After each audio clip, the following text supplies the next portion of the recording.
Two trucks having sex. Two trucks having sex. My muscles involuntarily flex. Two trucks having sex. Two trucks having sex. My muscles involuntarily flex. Two pickup trucks making love, American made. Listen up, Autothoughts and Decepticlowns. You are listening to Prime Cuts, a non-linear history of the Transformers franchise on television. I'm one of your hosts, Nero. I'm your other host, and we Audrey. have a guest. Hey, you'll watch this episode of Killing Eve?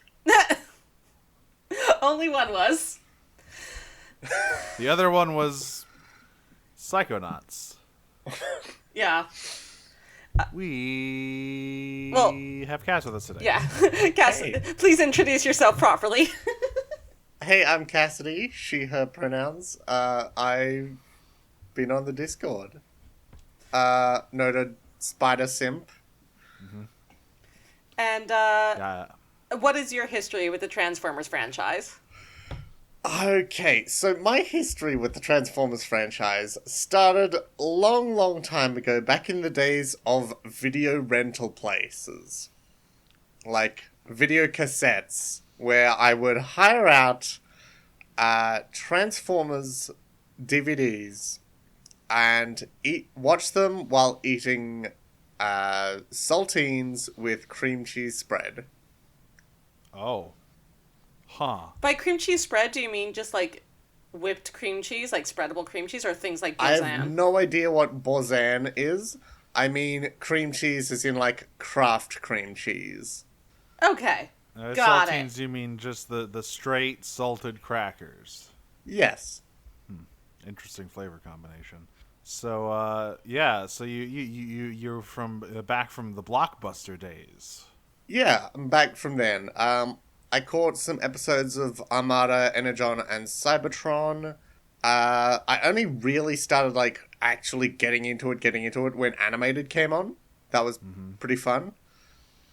For my 12th birthday, we watched... No, 13th birthday.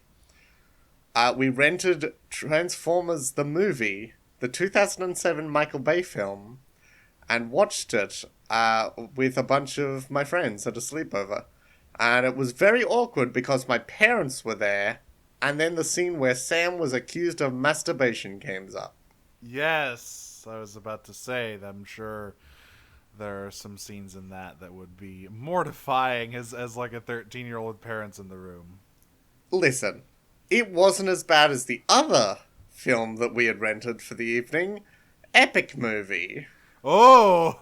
My God. Yeah! The Boy, flavor howdy, of it fries. all. It sure was 2007, wasn't it? Ooh, Holy yeah. shit. I thought I'd never think about Epic Movie again, and I won't after I complete this sentence. I wish I could never think of it again. We watched 2 episodes of Transformers Prime. Episodes, hang on. 12 and 13. 12 and 13. My psychic senses are telling me that it was episodes 12 and 13. Yeah. Great job. The first of which is called Predatory. Because, it's like, it's a forest, and there's a single guy being hunted by an unstoppable alien killing machine. It's like, kind of Predator-y. And also because the show was getting a bit too gay-friendly, so they had to invoke the predatory lesbian stereotype. That's right. So we start off here. A ship crash lands on Earth. Like, either... Okay, so is she just a is she just a shitty driver, or is this, like, the thing she does? Did she crash land on purpose? I think she is just a shitty driver. It's really enforcing some very negative stereotypes about women here. Women and the gays. Although I believe that is straight up like a shot for, like, it's supposed to be reminiscent of the opening shots of Predator, where you see, like, the thing fall from space into the forest and whatnot. Stereotypes of women, gays, and Utia. Yep. So after, we get our intro, and then we see Jack and RC have been dispatched to investigate this. It's like They think it's just some kind of energon spike. Nothing really to worry about. Jack manages to be a huge nerd about camping. Yeah, I can't remember what exactly RC says, but Jack basically is like, "Oh, just you wait. I am so prepared. You're not going to be laughing when I'm able to heat up dried macaroni and cheese using my survival kit with the fire that I create with the flint With here." my multi-tool. And then he looks at the camera and says, "The multi-tool and flint is a special tool that will come in handy later." It doesn't look like that pouch is big enough to hold a packet of freeze-dried mac and cheese, but what do I know? It's like, Cass, do you have Easy Mac where you are? I do, Yeah, yes. yeah, it's an Easy Mac. Okay, Still that makes a seems bit too more small. sense. Seems too small for an Easy Mac. I don't know. They're pretty small. I guess. But yeah, RC is kind of making fun of him. But then they come Oh. across the ship. Well, just before they get to the ship, Jack is, like, annoyed at these mosquitoes, and he says, Yes. "Oh, these are like vampire bats." They're the size of vampire bats, yeah. I mean, one, vampire bats are very small. Two, those mosquitoes are very big. So, you know. I'm But, specifically putting emphasis on the vampire part of that sentence. Oh, yeah, that'll come up at some point later in the series. Don't worry about that. So they find the ship. And RC's like, okay, stay here. I'm going to go investigate this on my own. Yeah, she gets a ding on her thing. Yeah, so she goes in. Right, yeah, they're comparing Uh, tools. An important thing is that they have a joke about their tools. Right? So Jack's going on and on about, like, his special kit, and she's like, yeah, you've your tools, I have mine. And hers. Yeah, she gets a grinder notification. Yeah. Yeah, She... we see it from Jack's perspective as he's waiting outside. We see RC go into the ship, and then like very shortly afterwards, she like stumbles out of it, and like leans up against the wall there, looking pretty freaked out. So Jack runs over, and it's like, "Hey, what's wrong?" And she's like, "I'm having a fucking PTSD flashback, Jack. Hold on a minute." Yeah. Because we see flashes of something happening. Some bot. Some spidery lady and a lot of blood. Yeah. She's goth. She's very goth And mean. and very mean. So like RC is very clearly freaked out. She immediately starts trying to like call Ratchet for a ground bridge out of there and can't. She decides it must be because this ship is like jamming signals, and the whole time Jack is like, "Hey, can you please tell me what's going on?" And she won't. She's just like, "It's fucking dangerous. We need to leave right now, immediately." She tries transforming and driving away with Jack to like get out of the jammer's range, but she can't. And then she just leaves him there. So what I really like about this line is she's like, yeah, I know who this is, and it's way too dangerous for you. Like, and Jack's like, well, take me with you. I'm your partner. And she looks at him and goes, no, Jack, you're a kid. And I really like that line. Again, like, prime of all the series when it comes to their interactions with the human sidekicks, is like the most grounded in reality about the limits of what humans can do in a giant intergalactic war with giant building-sized robots. It's got a bit of the Animorphs flavor in that, and it's probably more because, like, I guess Prime is probably the most adult outside the Netflix series of Transformers cartoons that we've gotten. Yeah, We don't talk about the war for. I mean, we're going to have to. have to talk about the war for Cybertron. Thanks, I don't Rooster want to. Teeth. Couldn't just stick to making Ruby, could ya? God, that shit looks ugly. But yeah, it is definitely the it is probably the darkest and most adult. Yeah, so... But... Yeah, I love that line where she's like, no, Jack, you're a kid, and the only reason I brought you with us was because there wasn't supposed to be any danger. That situation has changed. Listen to what I say. And so she's like, all right, I need you to stay right here. Do not move. Stay very, very far away from this ship, and just weight. And so she, she's walking around and she sees a tree that has been melted with acid, and she has another flashback.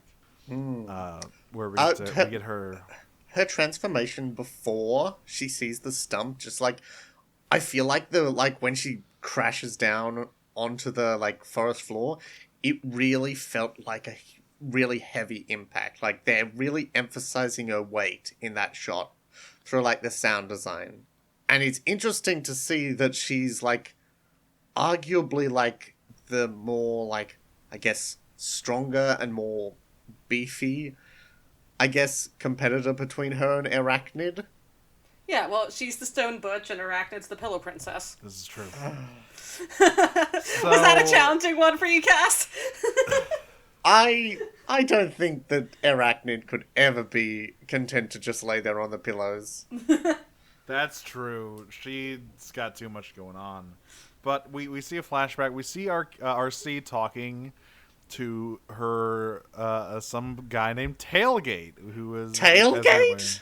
Yeah. Yeah, Tailgate. Tailgate, who is not at all to be confused with his IDW comic counterpart. Yeah, this is not my precious baby boy. Or his G1 counterpart for that matter. Who? You mean the guy who literally never showed up in a story before IDW? I love Did how he not? I thought James... No, he literally was never in any stories. Huh. It's him and Swerve were basically non-existent. No, I knew Swerve was. He had the Creo or whatever it was. Swerve had one off-brand thing, but I know he wasn't in any of the actual media. I thought Tailgate was. Never mind. I think he might have been in the background in one episode of G1. Right. I mean, yeah. Fuck! I forgot the TF wiki is still down. It's still down.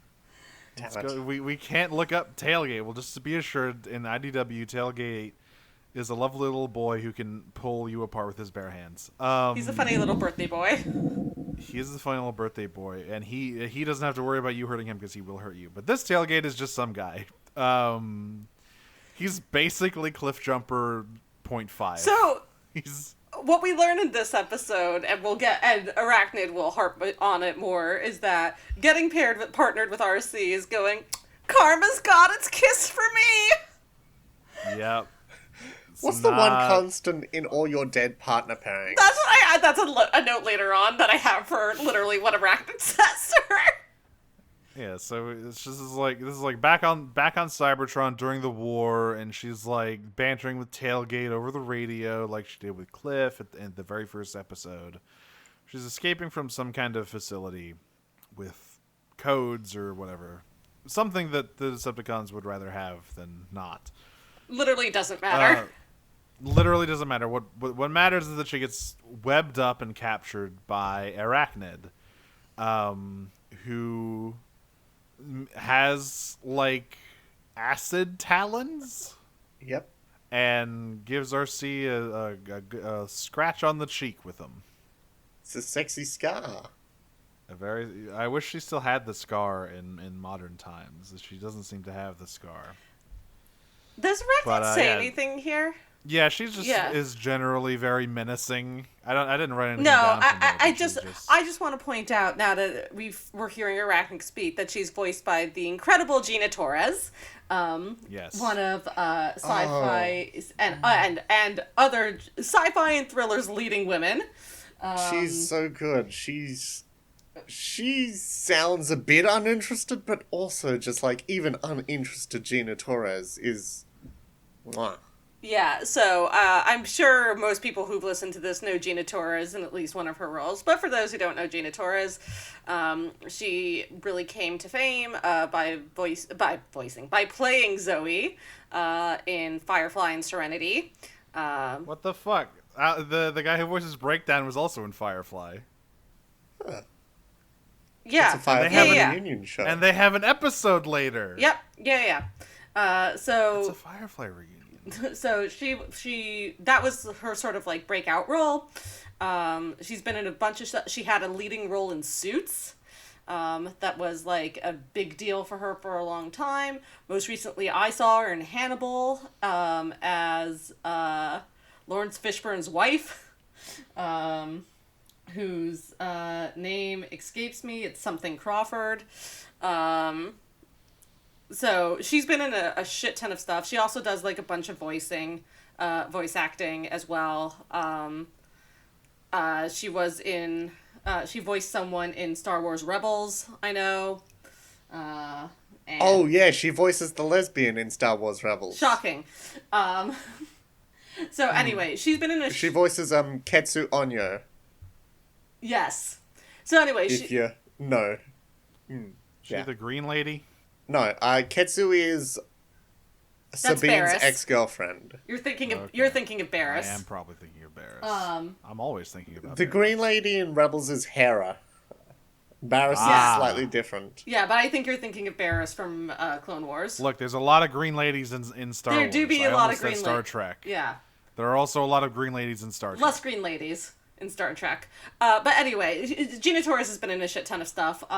If none of those roles sound familiar, just like look her up. She was also who was it? Was it Huntress that she played in JLU? She played someone in JLU.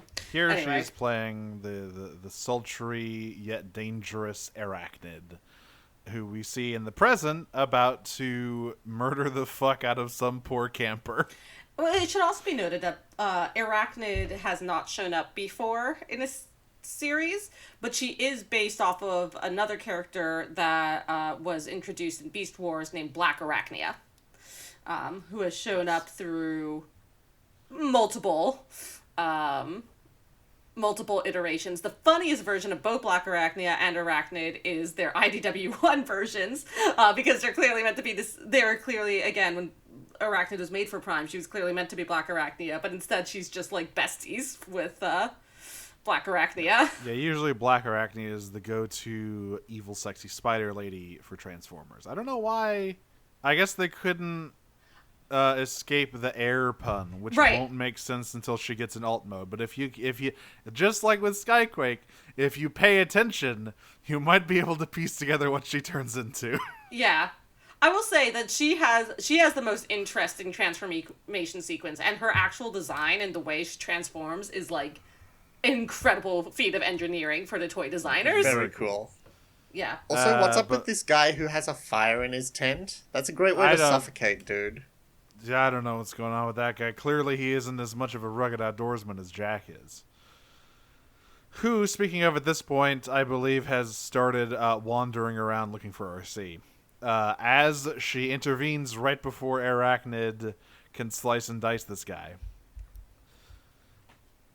Yeah, presidential alert, the girls are fighting! We learn a bit about Arachnid here. So, for one, while she is a Decepticon, she has basically distanced herself from the cause since the war. Not in a way that would be, because I want to do better. No, it's because she's become a trophy hunter.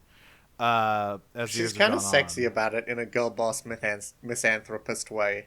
Yes. So basically what she does is she goes around to various planets and hunts the indigenous species until they are endangered or extinct. She's a big game hunter, although some game is smaller than she is. It's literally just Predator. It's literally just Predator. RC mentions that her ship is literally fucking filled with trophies. And Arachnid mention. Does she mention yet that she has a special place reserved for human yet? I think this is the part where she says No, that, yeah. she says it when she gets RC gummed up. Yes. Oh goodness. Listen, So that was like the least sexual way I could put that. so RC actually comes out on top during their scuffle. Because the thing about Arachnid, right? Is that she's a pillow princess. Unlike the Predator, killing machine extraordinaire, greatest warrior in the universe. Arachnid's really more of an ambush hunter. I mean, Oh, you clearly mean like a spider? like some kind of spider. Like she hunts things weaker than her. She's not necessarily a warrior. She's more conniving than that. So RC fucking beats the shit out of her pretty easily. However, Jack stumbles into frame distracting RC momentarily, which allows Arachnid to splatter to the wall with some webbing. Because yeah, she does have webbing. She is literally a spider bot. I don't know why she like. Do you think that's synthetic webbing, or is she doing some weird techno-organic stuff going on in there? I don't think it's techno-organic, and I think that's the reason why she's not Black Arachnia. Yes. Because Black Arachnia has either been in a show or a series where everyone has organic alt modes, or she's notable for having organic alt mode. But the fact that it's really, I mean, Arachnid's alt mode isn't a spider, it's her root mode. Like, that's what's interesting about her. She's a little bit of a triple changer. She's a little bit of a triple changer, but, like, she doesn't really turn into a spider. She'd just be like, my leggy's out now. Yeah, she just turns into she basically turns into a Drider. Yes, exactly. Sort of. Yeah. But, you know, you could still very much see her in her robot form. Very cool and Speaking sexy of of her. by the way, I really like that her robot form. She does, like, obviously in her Drider form, she has the whole spider thorax thing. In robot form, it kind of reads like a twin-tailed hunting coat or something. Yes. Very cool of her. She's big sexy. So we get another flashback as Jack Jack stumbles into the scene here, and RC is trapped against the wall, where we see why RC and Arachnid have such a contentious relationship. She's back on Cybertron. Arachnid is interrogating RC about these codes or whatever she's looking for, and RC's not talking. She's specifically interrogating her about the location of an attack that's about to go down. Right, she's looking for, like, intel. So she has Tailgate dragged in, and basically says, "All right, if you don't tell me when this attack is going to happen, I think you're smart enough to put together what's about to happen." And RC literally doesn't know what she wants to know, and so Arachnid just kills him. Well, I guess there's no reason to keep him alive anymore. Yep. And afterwards, Arachnid's like, "This is really funny," because she's like, "So I heard over the radio, I was listening to Decepticon Podcast Network, and I heard your fucking dipshit boyfriend got murked by Starscream, and that's really funny." Who do you think does their podcast? Usually I would say Soundwave, but not this one. Okay, so Soundwave does do it, but he does it by just clipping together all the clips that he hears throughout a week. Ugh. The clip show. Steve is his co-host. But yeah, she's just like, half the reason I came here was to make fun of you for having another partner die. I mean, maybe you're just cursed. I don't know. Being your partner seems fucking dangerous. Anyway, I'm gonna kill this kid. Yeah, the one constant in all her dead partner pairings, it's that evil ex-girlfriend. Why do you even still have her? Yeah. I mean, that's what. So, it's around this point that Jack arrives. Yes. I think he arrived. He arrived first because he's like on the edge of this clearing, because him arriving is what distracted Darcy in the first place and got her all strung up. And so, but this is when, I mean, obviously he can't fucking do anything. He's just sitting there staring at all of this happen. Because this is when she's like, "All right, here's the deal, RC. I am going to kill you. Don't worry." Oh, well, I was just going to say. That's on my. I was just going to say that, referring to what Cass just mentioned, like, what RC literally says to her is like, "At some point, you gotta ask yourself, RC, is it you?" Yeah. Literally Arachnid just looks at her and says, "What is the one constant in all your dead partners' relationships?" So she says, "All right, listen. Here's what's going to happen, RC. I will kill you. However, first, I am going to make sure to capture your little human friend, kill him in front of you, and put him into my collection in front of you. Then I'll kill you, slowly and painfully, just to make sure that you get that rule of threes. It's an important rule in comedy, and this is all very funny to me, I assure you." So RC tells Jack to run. We do get a little flashback, right? As she remembers being rescued by Cliffjumper and Bumblebee. Cliffjumper who does not talk. In this flashback. Couldn't afford Dwayne. And so it's time for the predator part of Predatory, as Jack is just running through the forest being pursued by Arachnid. Also, Arachnid is referring to Jack by name? Yeah, she learns his name very quickly, which is very funny because no one else cares enough to learn any of these humans' names. I like but when it's they do personal. So yeah, she's like, "Come out, Jack. I'll promise I'll make it quick." Like he's running through the forest. He gets jump scared by Arachnid at some point. Like she pretends that she passes by him and then like fucking leans right down into his face and goes, "Hello there." Oh, General Arachnid. I thought you'd be taller. So as RC like she has a moment. This is very much. She has a moment where she's like, "Oh God, I got another one killed. I'm so sorry, Jack. I should have transformed and never looked back." And she's like, "Wait a minute, transformed." And so she transforms into bike mode to try and pull out of the spider silk here. Meanwhile, Jack pulls out his multi-tool and goes, "Oh fuck, I'm gonna die. I don't got anything." How could Eagle Scouts betray me? But he decides to head towards her ship to find a better hiding place. And I think it's very obvious at this point that Arachnid is not going as fast as she could. She is playing with him.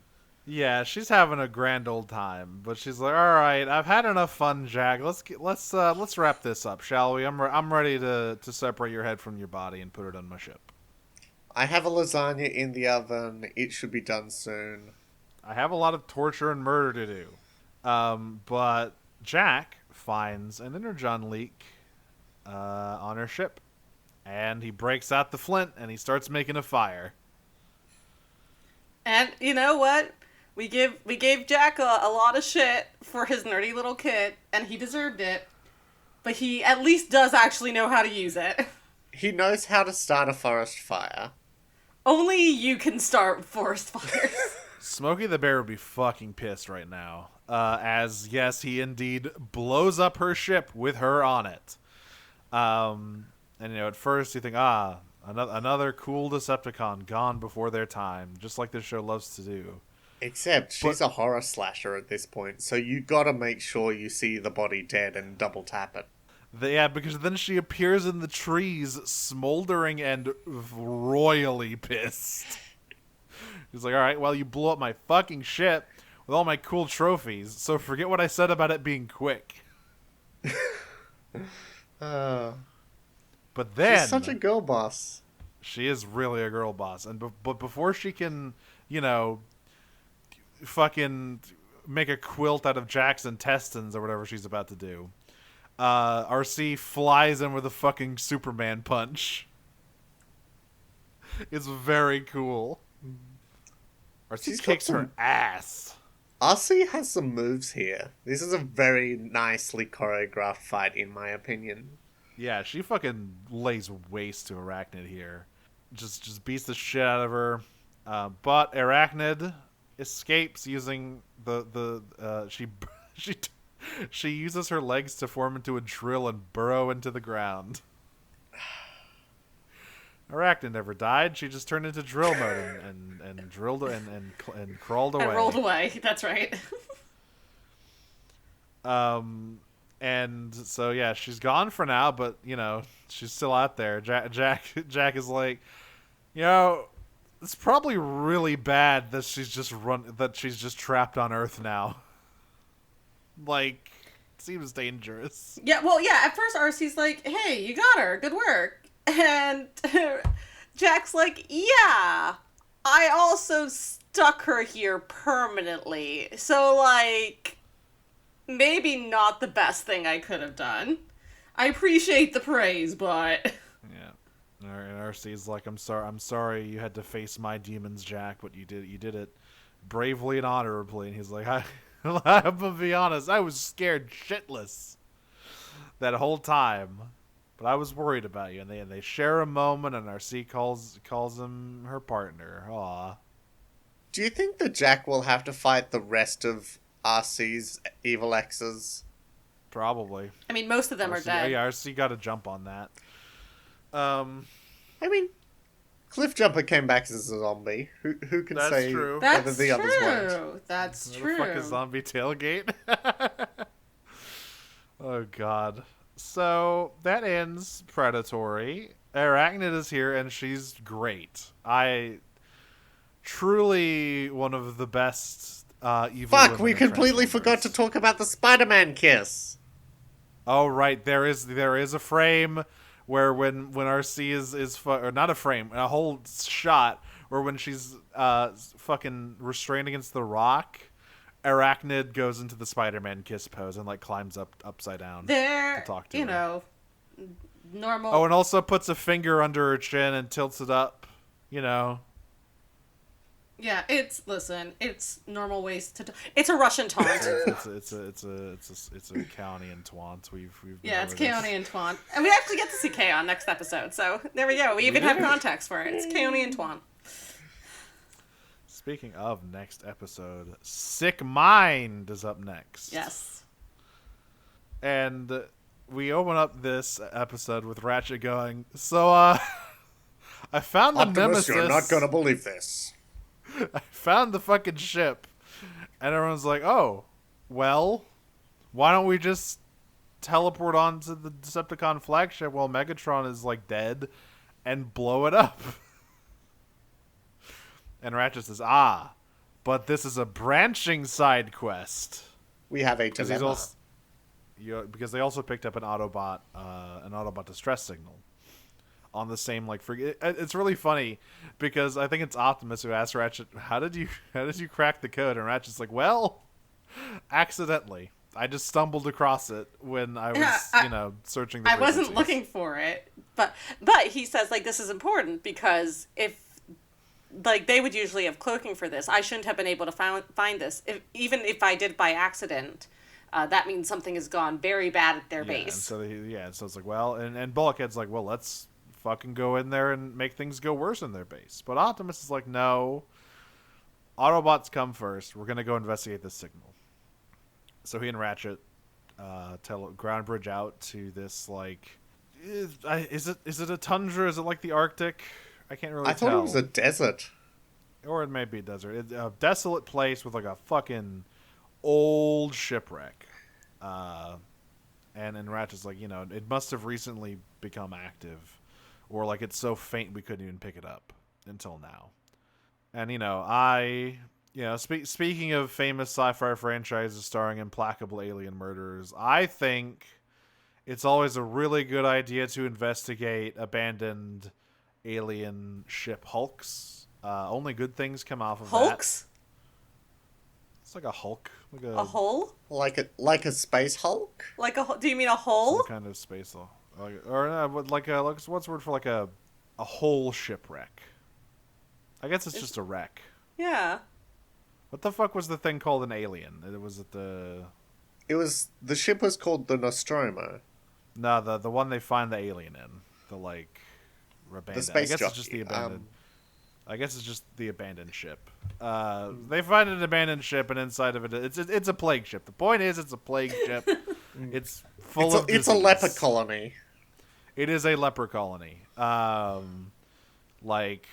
at first, think maybe there's some stasis. There's some guys who were in stasis, but they realized that this ship didn't actually crash, or like none of the occupants died from the crash.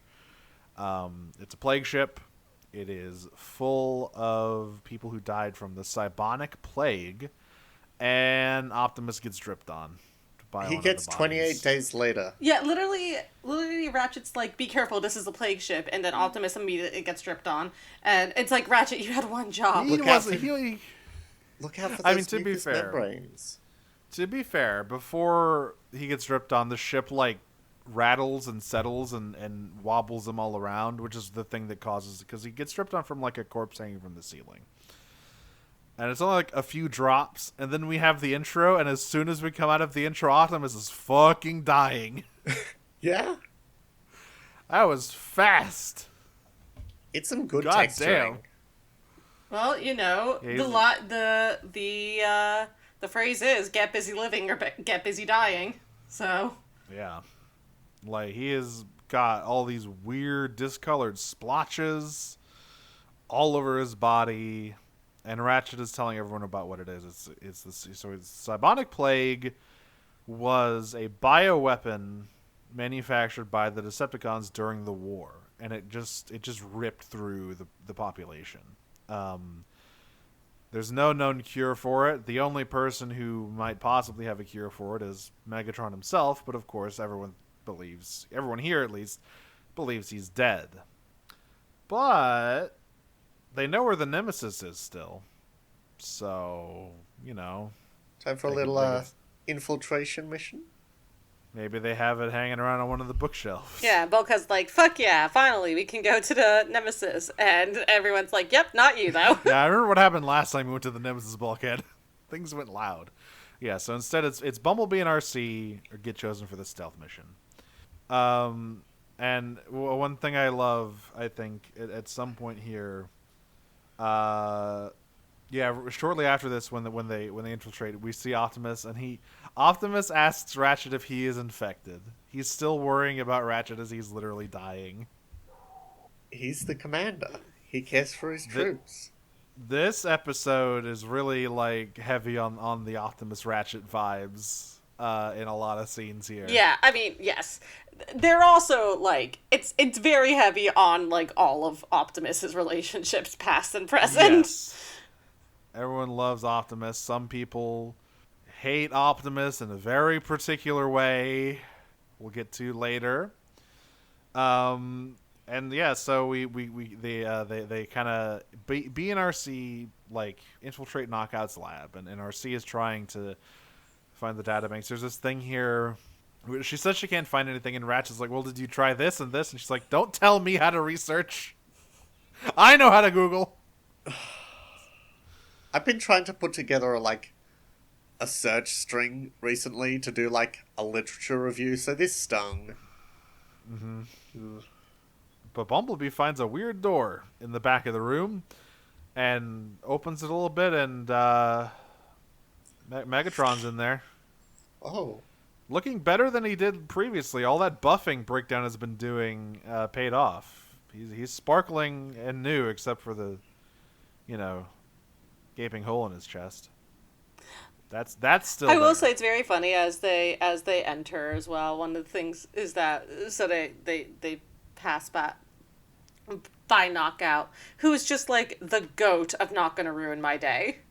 He has like a faint sense. Like they enter on the space bridge and they're like, all right, let's head to the lab. And he's coming out of it. He has like the faint sense of something being wrong, and then he just shrugs and moves on. Not gonna ruin my day. Do you think Breakdown and Knockout have ever buffed out each other's bodies? I mean, literally, we see Breakdown do it to Knockout on screen. Oh, thank goodness. So yes. So yeah, they stumble upon Megatron's body. Now that's a Pillow Princess and Stone Butch couple. Yes, absolutely. That is a Pillow Princess and Stone Butch couple. If there's one thing I know about Knockout, he hates doing anything that isn't street racing. Oh yeah. So yeah, like they fucking RC and Bumblebee find Megatron and report back, and RC is about ready to blow Megatron's head off and just finish the job. She's gonna end the war. Yep. But Ratchet's like, wait, whoa, hold on, wait. If the cure for Cybonic Plague isn't within the Decepticon databanks, he might be the only one who knows what the cure is. Is he displaying brain activity? First, like, Optimus hears Megatron's name, and he goes, wait, RC, tell Megatron, I say hi. Yeah, he just goes like, and Ratchet's like, can we please stop with your ex right now? Oh God. So he is displaying brainwave specifically activity. What RC says, quoting the title, his sick mind is still at work. So Ratchet's like, okay, here's what we're gonna do. All right. So we're gonna need to use a cortical psychic patch, and RC's immediately like, wait, that's super illegal, and also, have you ever performed it? And Ratchet's like, I read about it on Wikipedia. Oh, specifically, she says the Decepticons also developed that. Yes. It is a Decepticon-developed technique that was outlawed by the Autobots. You know that Vortex developed that shit. Vortex? Yeah. That guy's not a scientist. He's a guy who loves throwing people out of helicopters. Well, he loves interrogating and torturing people, so... Yes, he does. But I feel like that we actually know who developed this, and we meet him later on. Oh, you're right. Oh, it's that guy. Oh, you're right. Yeah. Nice. As always, it's that guy. Yeah. If you have any question, if you ever say, "Hey, who invented this fucked up science thing?" There's usually one answer, and it has one eye. Yeah. Shockwave has invented the torture cube from Do Not Invent the Torture Cube. Shockwave literally invented imperialism in IDW. Everything is his fault. Oh, God. All of it. Millions of years. Millions of years of his fault. It's all his fault. So, yeah, but Ratchet's like, listen, I skimmed the WikiHow. I'm pretty sure I know how to do it. I love that this also implies that Ratchet is just looking at classified medical documents taken from the Decepticons. Oh yeah, he's reading up on all of that stuff just in case something like this pops up. So, like, and RC and B are still like, that seems just hideously dangerous. There are so many things that could go wrong, and Ratchet like yells, "I will not allow Optimus to die, knowing Megatron will outlive him." Yeah, it's literally all I could think about was that tweet that's like, when I told my therapist that I was suicidal, they responded with, "Do you want Mitch McConnell to outlive you?" Spite is a powerful motivator. and that stopped me. So Bumblebee volunteers to be the recipient of the psychic. One other thing is that RC does respond to the suggestion from Ratchet by saying, "Are you out of your fragging mind?" Which is the closest where you're going to hear any Transformer get to actually cursing in actual American English. Yes. It is like very unambivalent what fragging is supposed to be. I'm not quite sure how they got away with it, actually. If Transformers Prime got one instance of the word fuck, who do you think it should go to? Bumblebee. RC. Bumblebee. Soundwave. I was gonna put in my vote for Soundwave, yeah. He just screams it at the top of his lungs one But day. especially seeing, like, Alex Hirsch just released all those S&P notes for Gravity Falls. Especially Yes. seeing that, like, I'm not quite sure how they got away with fragging, which is, like, unambiguously just fucking. Those videos are wild. Yeah. Anyway, yeah. Bumblebee's like, I'll do it. Yeah. So this is when we see. I love this scene. So It's a good scene. Starscream is, he's Starscream, so he's very pissy about something. Today The it's reactor leak, I think. Yeah, the reactor leak that is causing their stealth camo to flicker.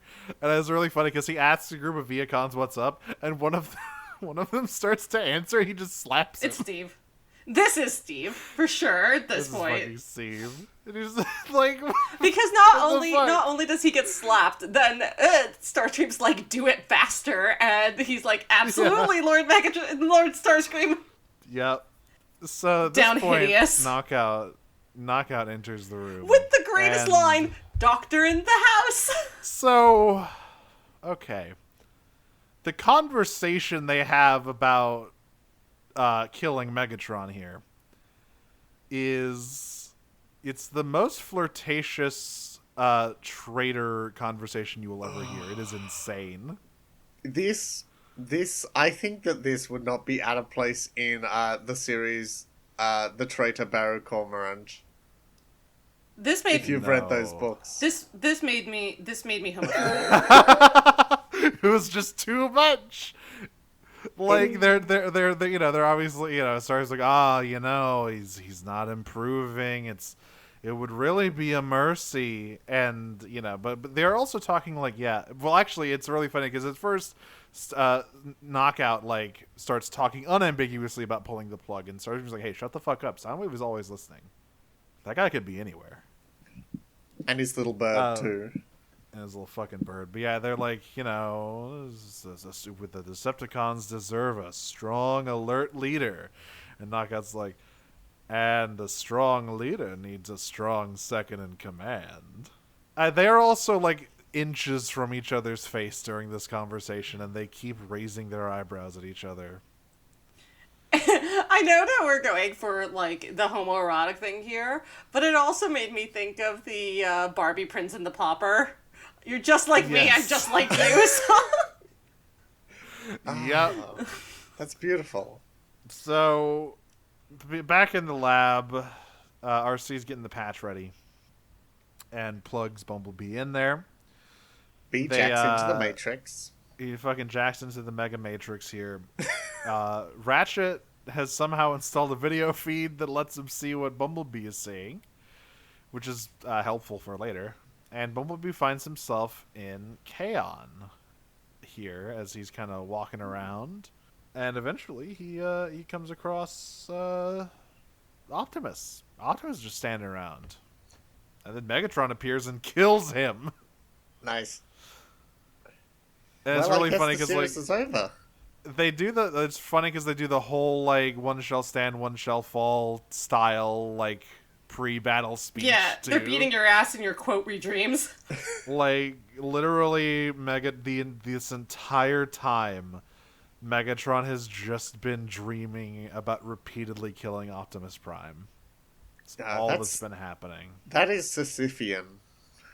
It really is. Which is, he eventually realizes that later because he tries killing Bumblebee, but doesn't work. It just goes right through him. He shoots him, he slashes him, nothing works. And so he's like, Megatron starts running through the like list of like, okay, well, yeah, he's like, it's not. He's like, what could you possibly be? And Bumblebee's like, it's me, Megatron, the PS5, speaking to you inside your brain. It's like, all right, so you don't have any phase shift armor on. You're too like lifelike to be a hologram, and I don't believe in ghosts. He's like, I do not believe in spirits.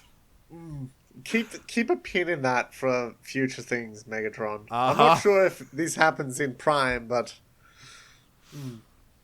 I don't think it actually does. There are no ghostly Starscreams in Prime. There is other weird shit that happens, though. I mean, there's zombies and vampires. There are. Yeah, wait a minute. He's already seen zombies, but I guess he knows that he's like, those aren't ghosts. That's just the devil's blood. Yeah, listen. There's a scientific process for that. Scientific process. The scientific process is if you do devil meth. Then if you stick devil meth inside a corpse, then the corpse becomes a uncorpse. It's simple science. And so he comes to the conclusion that he is trapped in a dream. Very quickly, very astutely. Then so we cut outside the mind and Knockout, Starscream, and Soundwave walk into the infirmary here. So like RC and Bumblebee have like hidden beneath some equipment, like behind some stuff out of sight.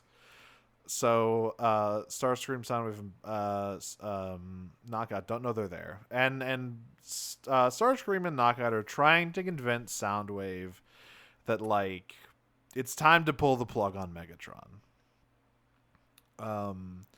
They claim like, oh, he's this brainwave activity you see, Soundwave it's just endless dreams. He's trapped within his own mind. It's only proper that we let him die with dignity instead of carrying on like this.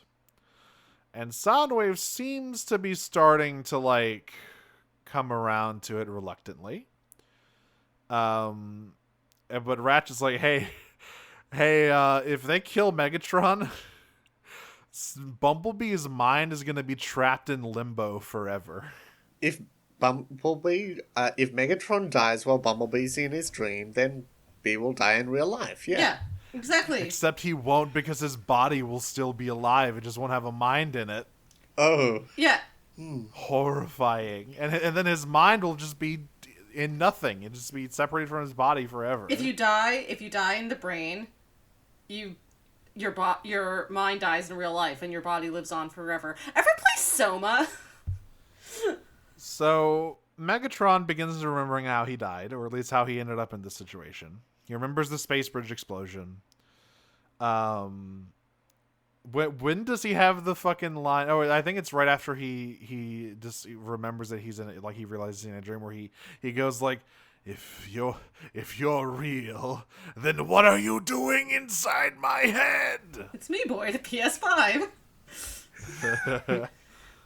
So he remembers his death, and this is when Ratchet's like, hey, he's starting to like remember things. You should probably get that cure out of him quick. This is the AI you should be worried about becoming self-aware. Yeah. So Bumblebee and first of all, Megatron can understand Bumblebee. I don't know why. Well, But if he you can. take someone's voice box out, I guess you get an inherent knowledge of what they're thinking. Does it? Do you? Maybe. I think maybe it's because he's in his mind, or maybe he did pay attention to all of Bumblebee's beeps and boops, or maybe all Cybertronians can inherently understand Bumblebee. I don't really know. I think that's true because I'm pretty sure all the Autobots can understand him, but I just thought that's because they like hung out with him a lot. Regardless, Bumblebee tells him that someone is dying of the Cybonic Plague, and it's really funny because at first Megatron's like, "What? Someone other than me is unwell?" Like feigning concern. But then he's like, "Wait a minute. I know who it is. Optimus is dying, isn't he? That's why you're here." And he's like, "All right, riddle me this, quiz boy. Why the fuck would I lift a finger to save my oldest enemy?" And B gives them the classic like, "Well, if he dies from the Cybonic Plague, you'll never get the satisfaction of killing him." I mean, I guess you could let him die if you're so scared to fight him. If you're just like a pussy about it, if you're going to be a pussy about it, I guess you can let a disease take him. And it's funny because Megatron's like, "I can kill him all I want in my dreams. Look, I'll do it right now." And he shoots It's another really Ghost funny. Optimus. Yeah, But does it bring you satisfaction, Megatron? I don't think so. exactly. B's like, "Yeah, but that's not the real thing. Like, it's empty. It's hollow." It's like in Dark-Sided Dimensions. Yep. But then, right as they're about to, Knockout's ready to pull the plug on Megatron, but then the ghost of Soundwave's yet to come points at the cortical psychic patch. He points at the does a lot umbilical of- cord. He does a lot of pointing in this episode. He's got his finger. I don't like his fingers. They're fucking weird. Fucking spindly little freak. Hey, what's up with the Decepticons in this series having weirdly long, thin fingers? Like it makes sense for Starscream. He's got like claws. Soundwave is just there's something about Soundwave is just a very off-putting fellow in every single way. I would not like to be alone in a room with Prime Soundwave. Like, I don't think he would hurt me. He doesn't seem like that kind of guy. Like, he doesn't seem like He would doesn't undo really give a you. shit. But he's like, he's doing something else. He's doing something more nefarious that I don't know about. He'd just, Anyway- not be a very good conversation partner. And that's the No, he most wouldn't. scary thing of all. You just stare at me. Ugh. Anyway, he points at the cortical psychic patch. It's like, hey, some shit's going on. And Starscream starts, following the trail. Very to slowly. Where RC is, very slowly to where RC is hiding. So Megatron is sort of convinced by Bumblebee's line of argument. He's like, well, you're right. It would be a shame if I couldn't kill Optimus, with my own bare hands wrapped around his neck, watching the life leave his eyes. I So really I'll give want you the that cure. intimacy, Yeah, I really, it's just not the same in my own mind. I mean, Megatron and Arachnid see this eye to eye. There is nothing more important than killing your nemesis with your own two hands. Yes. Erotically. And Megatron thinks about it all the time. What kind of gay if you think about it to have an arch rival? What is he arching? His back? So he shows Bumblebee like a projection of the cure, which is in cube form. Like the formula is in a cube. And Bumblebee reaches out to take it, but then Megatron yoinks it back and goes, wait a minute. I have a deal for you, little scout. You need to help me break out of my mind prison and get me back on my feet. Otherwise, you are not getting this cure. Or Optimus fades to gunmetal gray, he says. Yes. It's an electronic paint job.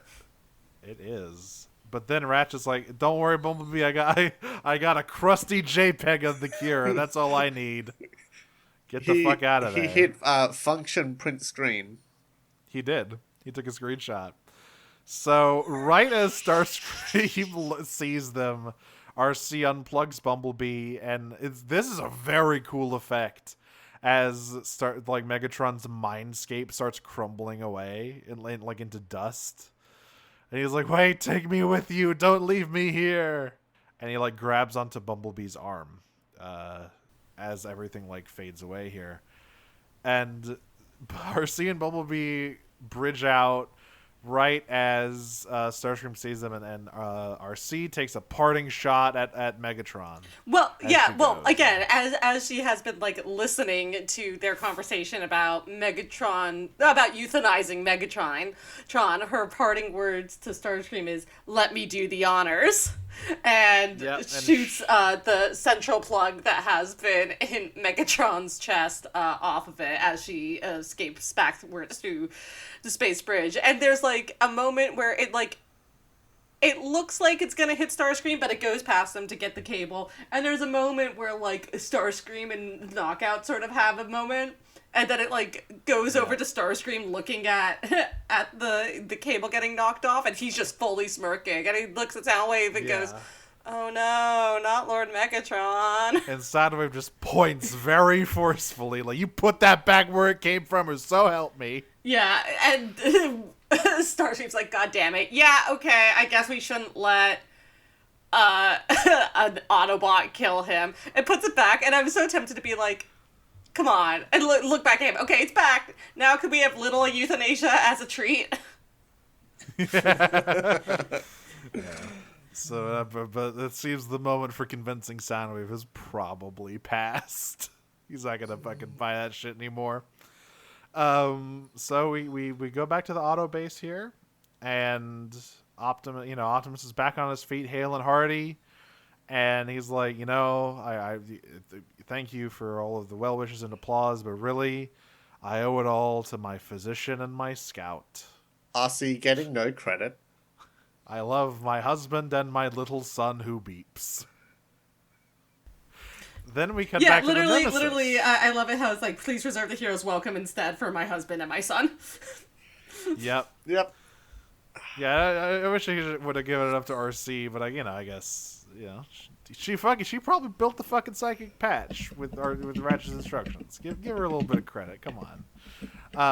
But then we cut back to the Nemesis, where Starscream's checking in with Knockout on Megatron's status, and Knockout's like, it's weird.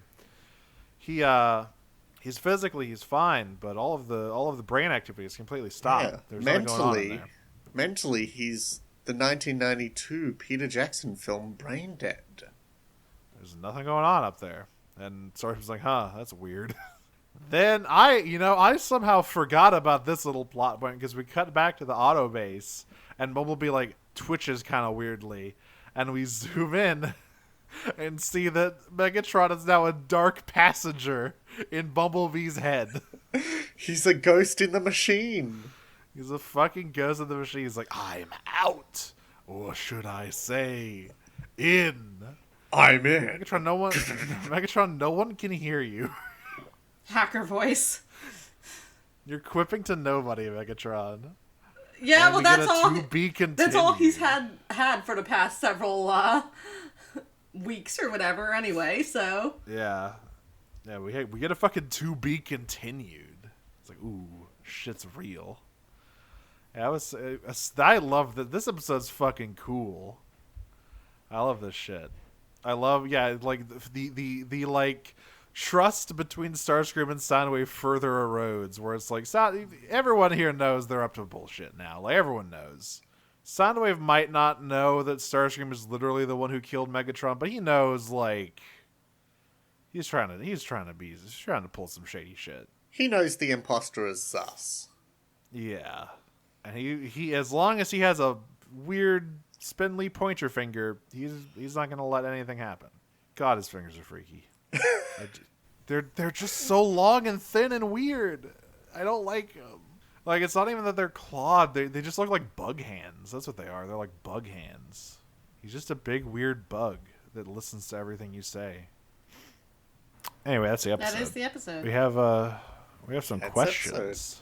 Got a few questions here on Discord.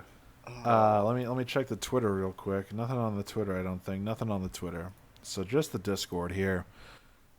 First of all, from Slipstream Sam, if you either had spider powers or was some kind of a spider-themed mech person, where would your hang upside down and kiss spot be? I don't think it's really a spot thing. That's like a more ability thing. Right, but like, That where would you stage it? clock tower. Inside a clock tower. Or a bell tower. That's a pretty good one. That's a pretty classic Spidey hangout spot. Very, very, very gothic. Like a hat. I would do it off the side of Dino's Wonder Wheel in Coney Island. Nice. Different, a little bit of a different mood. I don't know. Like a fucking cathedral roof. Lots of places to hang from there. Lots of gargoyles. Why did we stop? You know, I think gargoyles should make a comeback as an architectural design. Just like put gargoyles all over like some new fucking banking building or whatever, you know? Bring them back. That's what I say.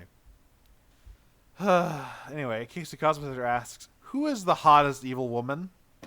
How am I supposed to answer The that? hottest evil Well, woman. I mean, The- it's Lady Domitresque, of course. But like this thing, there's so many. Yeah, there are many. There are some I like more, but I actually have to give it to my my girl Tiffany, played by Jennifer Tilly in Chucky, in the Chucky series. I mean, I'm just on the Dimitrescu kick recently. Yeah, I mean, I've been watching through the entire Chucky franchise recently as well. Also, always a shout out to Miss Jennifer Check. Oh, of course. And her bestie. And her bestie Needy, yes. But I think Jennifer's body created an entire generation of lesbians. Oh, yeah. I managed to get Undoubtedly. back to it, like, not actually watching the film, just seeing the fandom recently. And, powerful. Yeah, those are my two. Recently I would say, there's many to pull from it. I guess recently I would say Savika from Arcane. She's pretty good. She's got a cool arm. Punches really hard.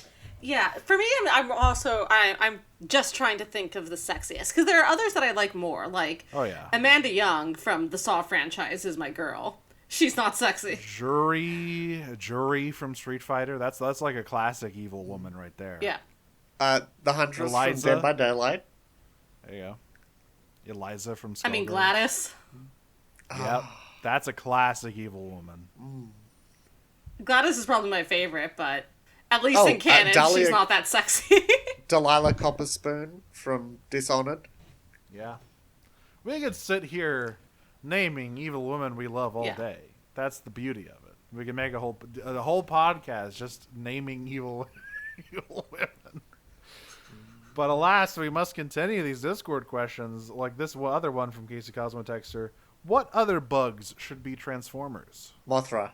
Yeah, I'm trying to think which ones haven't been Transformers. I mean, it's mostly like beetles and flies and stuff Yeah. like that. Any Mothra. hasn't been, I don't- And obviously scorpions, if you're counting scorpions. Giant Mothra kinda that turns into a theme park. oh my god, like a full size Like a Mothra? city former, yeah.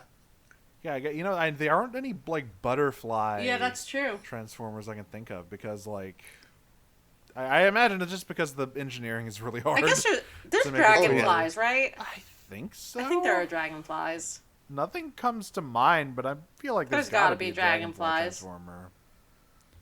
I feel like if Yeah. there are, they've only been in the toy line, though.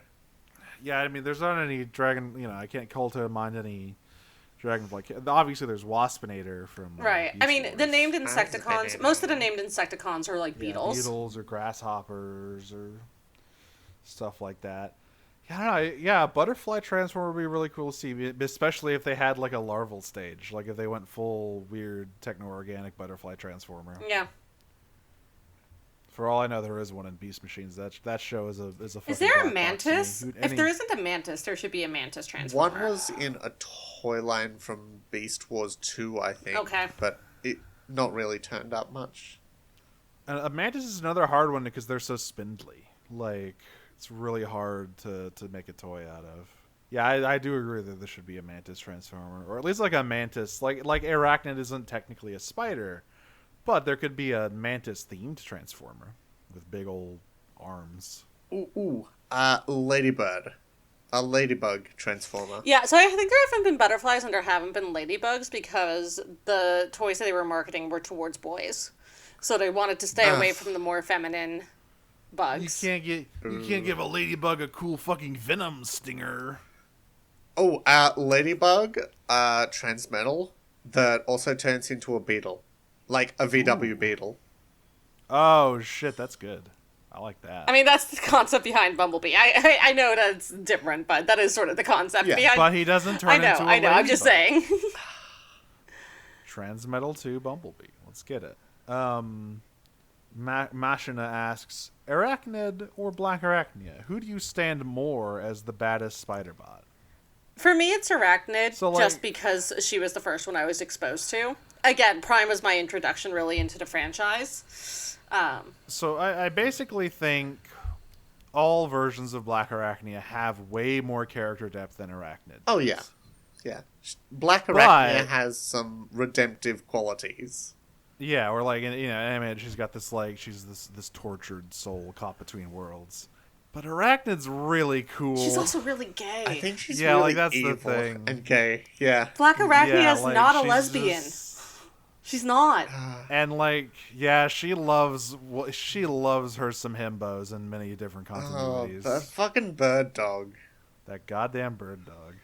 Like, Arachna is just very cool. She's very evil, and she does some insane And shit. she is voiced by Gina Torres. Oh. Like, yeah. So, like, am I more interested in Black Arachnia as a character? Yes. Do I stan Arachnid more? Has Definitely. Arachnid done My thoughts anything? exactly. Has Arachnid done anything wrong in her life? No. Not a single thing.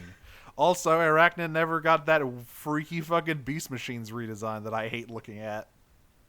And also, I actually do think from like a design standpoint, I'm much more impressed with Arachnid's design. Yes, she got a very cool design. Like, yeah, Black Arachnia, very, very much a design of the 90s. Or, she looks good in animated, but that's still very much pulling from Beast Wars Black Arachnia there. So, yeah, I think the answer is Stan Arachnid. Didn't do anything wrong. Never will. She's perfect. Never will.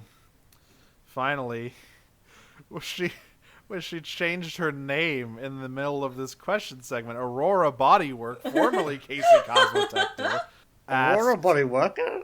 is it gay to do a most dangerous game? Sometimes. I think no. I think it's extremely heterosexual to do a most dangerous Yeah. game.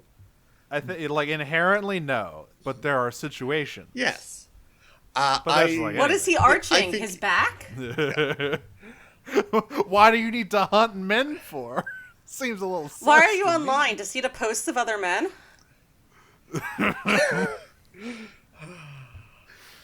What are those graphics yeah. cards for?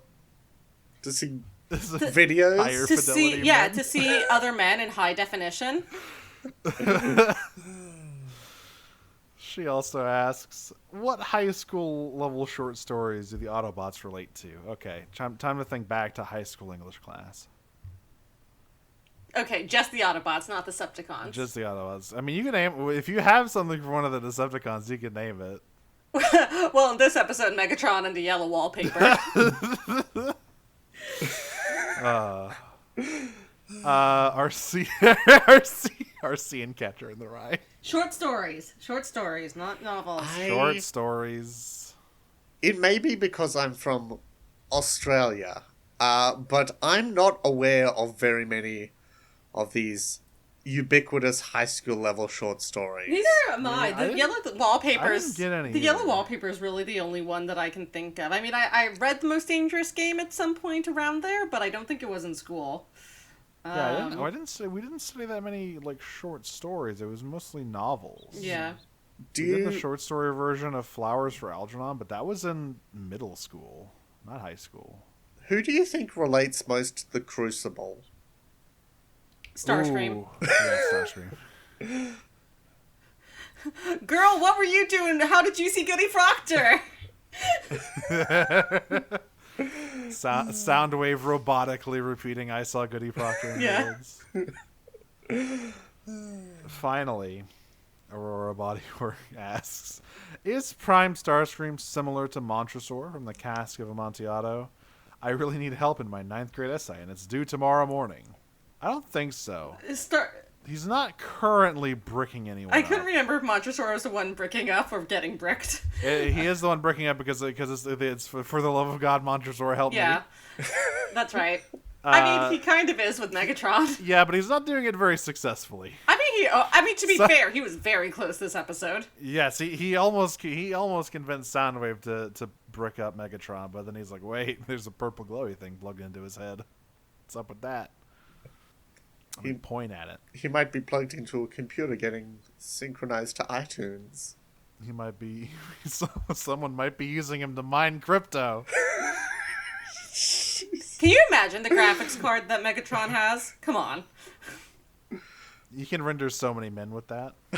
Well, one particular man, really, as we see in this episode. He's extremely focused on this like 7,000 kilobyte, no, 7,000, 7 Polygon. million polygon model of Optimus Prime. Yeah, like what if when like we see the memory versions of Bulkhead and Bumblebee standing alongside Optimus, they just looked really low res, but Optimus was beautifully rendered. Yeah. That would be The 7 so million polygons incredible. are all on his ass alone.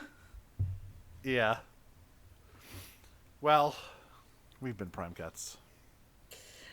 Cass, go ahead and plug some stuff if you have anything to plug. Guests get first plug. Oh, thank you so much. You can find me at whatiscosplay on Twitter. I'm not doing anything else at the moment because I'm very busy with university work.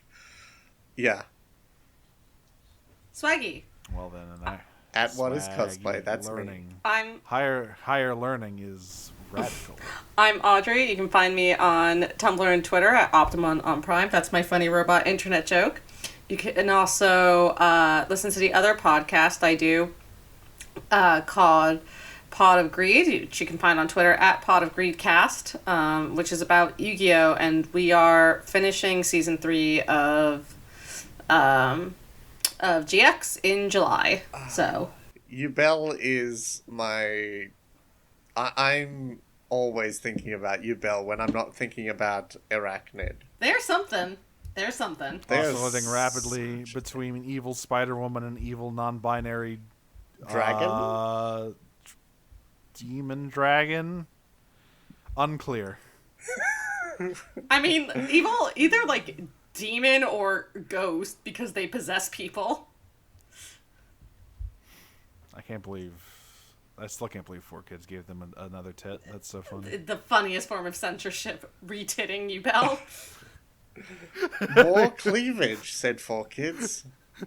You know what? Fuck you. Retits to you, Bell. Oh.